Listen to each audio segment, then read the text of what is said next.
Friends, I am Neetal Patel. Welcome back to my channel.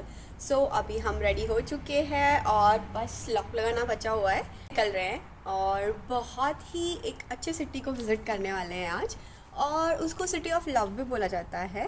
और ऐसे मेरा बचपन का कुछ हद तक सपना भी था वहाँ जाना, और मैं बहुत ही एक्साइटेड हूँ आज। पर मैं आपको बताऊँगी नहीं, मैं सिर्फ आपको हिंट्स दूँगी कि आज हम कहाँ जा रहे हैं, ठीक है।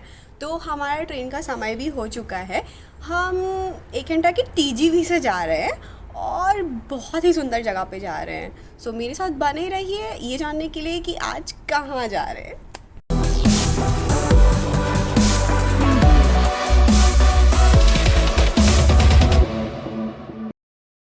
तो हम पहुंच गए हैं ज़्यूरिक एचबी, और यहाँ से हम पकड़ने वाले हैं हमारा ट्रेन जो कि है टीजीवी, और वो बहुत ही फास्ट ट्रेन है। और अगर आप देख पा रहे हो मेरे पीछे, तो ये ले जाएगा हमें फ्रांस।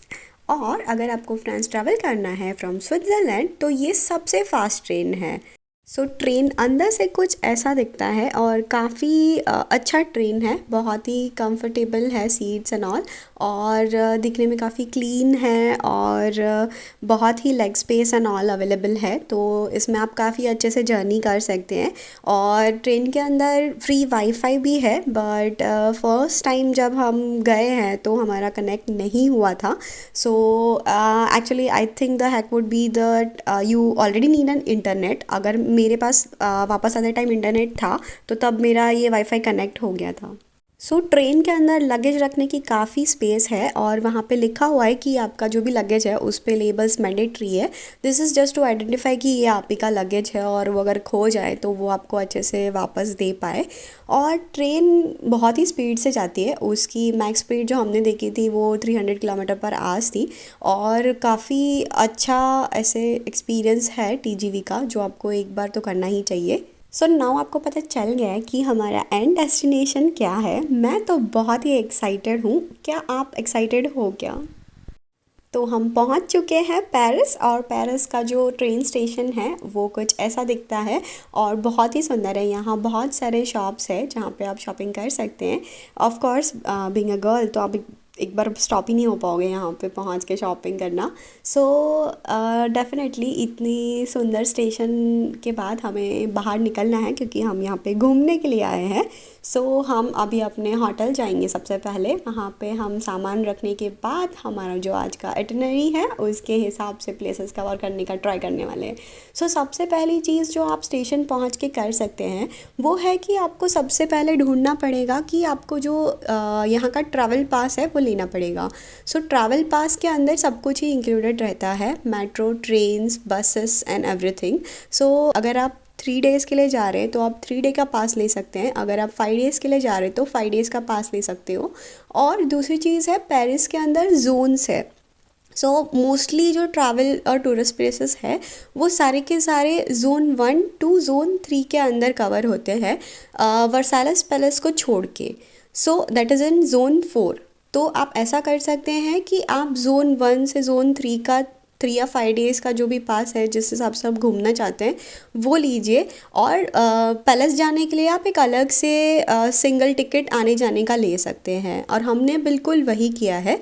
सो हमें कुछ 26 यूरोज़ का 3 डेज़ का पास आया है, एंड देन फिर हमने सिंगल टिकट्स करे हैं टू गो टू पैलेस। सो ये बहुत ही चीप रहता है टू ट्रैवल, बिकॉज़ इसमें आप मल्टीपल पूरा दिन ट्रैवल कर सकते हैं। तो हम पहुंच चुके हैं हमारे होटल पे, और हमारा होटल कुछ ऐसा दिखता है पेरिस के अंदर। और यहाँ पे बहुत ही अच्छी मतलब रूम और अच्छी रूम सर्विस एंड ऑल था, और बहुत ही अच्छा होटल था। तो फिर जल्दी से चेक इन करके हम जाएंगे हमारे फर्स्ट प्लेस पे। और फिर हमारे लिस्ट में बहुत प्लेसेस है, और हम प्लान कर रहे हैं कि वो सब हम विज़िट करें। बट अभी बज चुके हैं 2, बिकॉज़ लाइक हम आई थिंक 7:30 का ट्रेन पकड़े थे जो हमें 11 बजे पहुंचा देता। 4 ही घंटे लगते हैं टीजीवी को from Zurich to Paris. And but अभी हमें ना मेट्रो का वो ट्रैवल पास और वो सब लेने में बहुत टाइम चला गया। सो फर्स्ट थिंग इज़ कि आपको मेट्रो का पास कहाँ से लेना है उसके लिए थोड़ी डिफ़िकल्टी हो सकती है स्टेशन पे, तो आप ऐसा कर सकते हैं कि आप क्राउड को फॉलो कर सकते हैं। That's what I do every time and it works. तो हम अभी निकल चुके हैं बाहर और ये है कुछ स्टार्टिंग के हमारे पेरिस के नज़ारे, और बहुत ही सुंदर है पेरिस। और ये जो एरिया है इसका नाम है होटल दे विले, और ये एकदम नॉत्र डेम कैथेड्रल के पास में ही है। सो हमें नॉत्र डेम देखना था, बट अनफॉर्चुनेटली उसमें जो फायर की वजह से डैमेज हुआ था वो अब तक अंडर कंस्ट्रक्शन है, और वो हम सिर्फ बाहर से देख पाए हैं। बट बाहर से भी वो काफ़ी खूबसूरत है, और मैं बोलूँगी कि आप बाहर से एक बार तो उसे देख ही सकते हैं।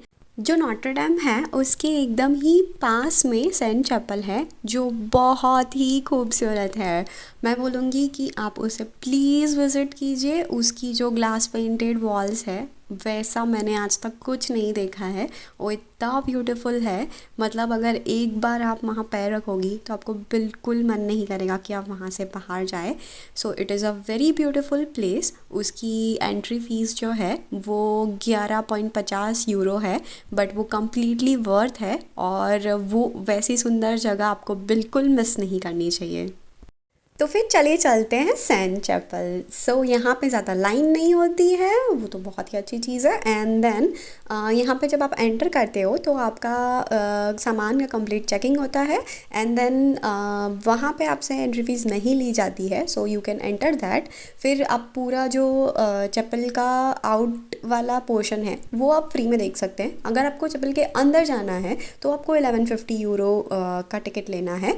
एंड देन वहाँ पे थोड़ी बहुत सीढ़ियाँ है, आई थिंक एटलीस्ट 200 तो होंगी, 200 नहीं, आई थिंक 150 तो होंगी। और वो सीढ़ियाँ चढ़ने के बाद आपको ऊपर हॉल मिलेगा जिसमें glass painted Windows and all है, और वो बहुत ही सुंदर है। सो फिर चलिए फटाक से पहुंच जाते हैं उधर। सो चैपल के जो पूरा बाउंड्री है उस पर पूरा हिस्ट्री लिखा हुआ है उसका, और वो बहुत ही अच्छा था। सारा आप पढ़ सकते हैं फॉर द फर्दर इंफॉर्मेशन, और बहुत ही सुंदर है अंदर से वो। और जो विंडोज़ है वो भी पूरा स्टोरी बताते हैं। आप डेफिनेटली मतलब मुझे तो इतना ज़्यादा स्टोरी समझा नहीं है, बट काफ़ी अच्छी तरीके से पेंटेड है, और जो स्टोरी भी है वो खुद को बहुत अच्छी तरीके से डिपिक्ट कर पाता है। और ये जो जगह है वहाँ पे मतलब बहुत ही सुंदर, जब वो सन का लाइट उस पर आता है वो इतना सुंदर दिखता है, मैं बता नहीं सकती। कि जो मेरी आंखों को दिखा था वो डेफिनेटली मेरे फ़ोन ने कैप्चर नहीं किया है, बट इतनी सुंदर जगह और यू कैन से चैपल मैंने आज तक नहीं देखा है। तो हमने हमारा टिकट ले लिया है और हम अभी सीढ़ियाँ चढ़ने के लिए तैयार है। और सीढ़ियों के वहाँ एक्चुअली बहुत ही कंजेशन है, क्योंकि बहुत ही छोटा पोर्शन है जहाँ से आपको ऊपर चढ़ के जाना है, और यहाँ पे बिल्कुल लाइट भी नहीं है इतना। बट आप बहुत ही कम टाइम पे पूरी सीढ़ियाँ चढ़ जाते हैं। हमें आई थिंक 3-5 मिनट लगे थे ये पूरी सीढ़ियाँ चढ़ के ऊपर जाने में, और थोड़ा सा ऐसा वियर्ड लगा था इतनी कम लाइट में इतनी सीढ़ियाँ चढ़नी है। बट ठीक है, जो ऊपर पहुँच के जो व्यू देखने मिला था उसके लिए ये हमें वर्थ इट लगा था। सो अब आप मुझे बताइए कि ये प्लेस आपको कैसा लगा है। मतलब मैंने तो बहुत ही तारीफ़ कर दी। मैं तो ऐसा एकदम ऐसा लव लव लव लव इतना सारा, इतना मतलब ऐसे ब्यूटी का एप्रिसिएशन दे रही हूँ। बट आप मुझे कमेंट सेक्शन के अंदर बता सकते हैं कि आपको ये प्लेस कैसा लगा, क्योंकि मुझे तो बहुत अच्छा लगा। मैं इधर खड़े रह के इतना अच्छा फील कर रही थी कि इतनी ब्यूटीफुल प्लेस मैंने कभी नहीं देखी। और मैं जानना चाहूँगी कि आपको कैसा लग रहा है ये देख के।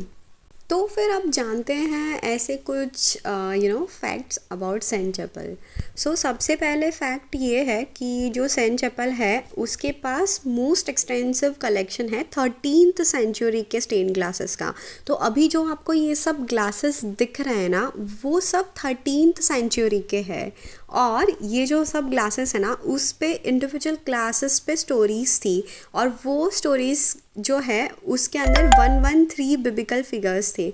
सो पहले बहुत सारे लोग ना ऐसे पढ़े लिखे नहीं रहते थे, और अगर आप ऐसे क्रिश्चियनिटी में देखो तो वो लोग बाइबल पढ़ते हैं। सो बाइबल का जो पूरा स्टोरी है वो इन ग्लासेस में है। तो अगर किसी को पढ़ना होता था तो फिर वो आके मतलब जैसे हम पिक्शनरी टाइप्स जो रीडिंग कर सकते ना, वैसे वो इसको रीड करते थे।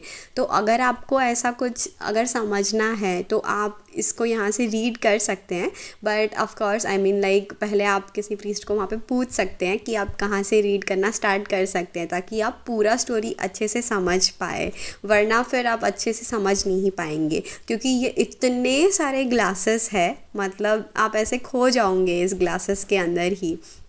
और इसको बहुत ही रिस्टोरेशन वर्क लगा है, बिकॉज लाइक 19th सेंचुरी के अंदर फ्रांस में मेजर फ्लड आया था, जिसके अंदर ये बहुत सारा डैमेज हुआ था इसको भी, और उसके चलते बहुत सारा रिस्टोरेशन वर्क लगा था to restore this all stain glasses and all.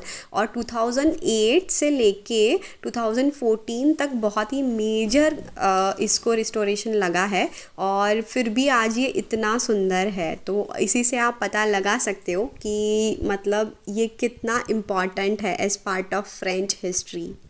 और फिर अभी हम एग्ज़िट पे ही है, और नीचे आपको एक म्यूज़ियम शॉप मिलेगा जिसमें से आप कुछ ख़रीद सकते हैं, जिसके अंदर डेफिनेटली स्टेन ग्लासेस की भी काफ़ी आइटम्स है और बहुत खूबसूरत चीज़ें हैं।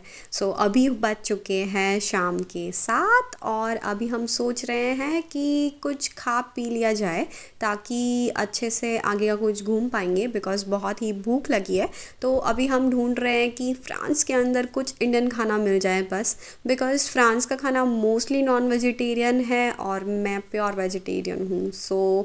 यहाँ पे एक रस्सा करके एक इंडियन रेस्टोरेंट है, जो हम सोच रहे हैं कि उसको विज़िट करें, और वहाँ पे थाली भी मिलती है। हम सोच रहे हैं कि बस वहाँ का थाली जाके ट्राई किया जाए। और ये है वो रेस्टोरेंट, और बहुत ही अच्छा है। उसका जो आसपास का एनवायरनमेंट है वो बहुत ही अच्छा है। यहाँ पे इतने सारे रेस्टोरेंट्स हैं जिसमें से आप चूज़ कर सकते हैं। अगर आपको इंडियन नहीं खाना तो बहुत सारे डिफरेंट क्यूजीन के ऑप्शंस भी है इसके आसपास।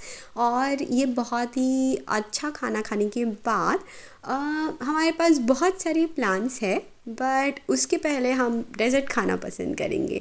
डेज़र्ट के लिए हम सोच रहे हैं, क्योंकि France is all about desserts right, because यहाँ पे इतना सारा मीठा खाते हैं लोग।